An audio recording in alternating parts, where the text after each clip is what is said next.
I've obsessed over graffiti since 6th grade. Growing up during the early 90s, hip-hop was a big movement amongst the youth. I was immediately fascinated by the culture because there was nothing like I've seen. Graffiti has always been around in my life. Growing up in an urban environment even as early as the 90s on Oahu, where your visual landscape is dominated by concrete and asphalt, you see writings, tags, throw-ups going to and from school. I mean, it's either you pay attention to it or you don't. Although not all of it was aesthetically appealing, it was organic and had a human touch. This is a contrary to such a structured environment. It was saying something to me, but I wasn't sure what.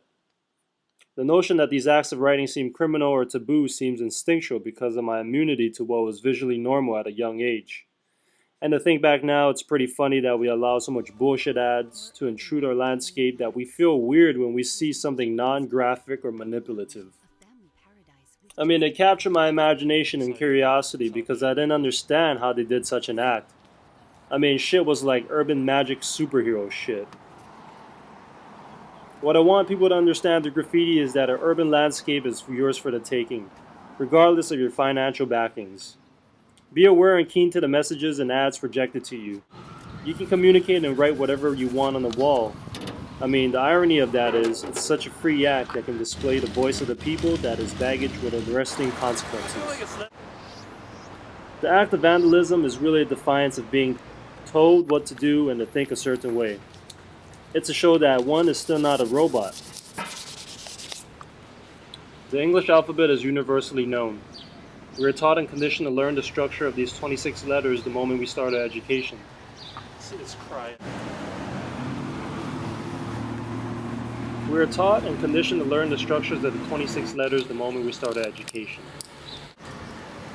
This is the system that we must internalize and learn in order to properly read, write, and communicate. The intention is to develop literacy among society and a scholarly standard. What the alphabet did not intend was for the birth of graffiti. Graffiti writing becomes bottom-up power by taking the traditional alphabet and putting their own culture and foundations to it. Oh, dude, you need to go higher up. You can't even see that. Someone's coming on this way. Graph takes the entire alphabet structure and puts extra bends, arrows, stars, extensions, and whatnot. Go good with it, huh? Now all of a sudden, these letters have so much more attitude and cockiness to it. I mean, it's hard to deny that something like that, created for and in the streets, is not fascinating. The culture is taking the power back because it's created aesthetics and fonts that people want to emulate and incorporate, either to their own penmanship or towards their fashion palette. Oh. If it was legal, many writers would quit. And yes, graffiti at most times is a nuisance, dangerous looking, an eyesore, and a juvenile act. But if you look past the stigma and clearly analyze the act, there's a sense of unfiltrated purity and energy in how it plays with its environment. Rooftops and buildings weren't created for graffiti, but it just so happens that it provides good wall space and maximum public visibility for one's graffiti. Delivery box cars and trains are for transportation and storage, but it just so happens it could become a mobile exhibit for one's graffiti. Spray paint was designed for commercial and industrial use. Who would have thought that it would be used as a form of expression in public space? Graffiti is a metaphor for not giving a fuck and opposition.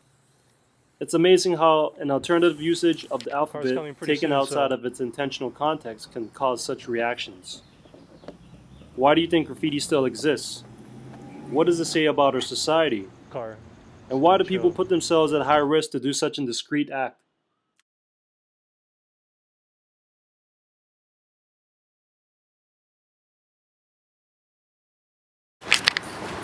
You can do a fill out there or a 10?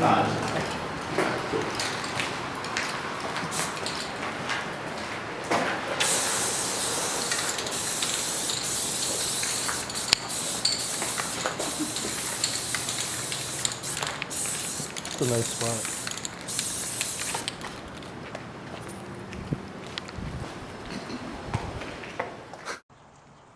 Corporations and fashion brands have incorporated graffiti, quote unquote, into many graphic ads, clothing, and designs. Graffiti aesthetics gives brands an edge so it can target and relate to younger generations, but at the same time, The act and the culture itself is highly illegal. People want to model after that font. Graffiti font is its own genre and can be found as a font on your computer. But at the same time, it's also created fear and stigma amongst the public. Any structures of abandonment or left unattained will get tagged on.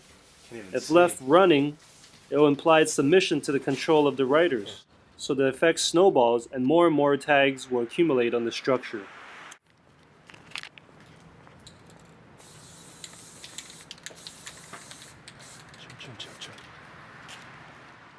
What I've learned through graffiti is the importance of using the human hand in the create and write. It takes years and years to master your tag. You have to write it over and over and over and over again until it becomes a reflex. You can't do that shit on the computer.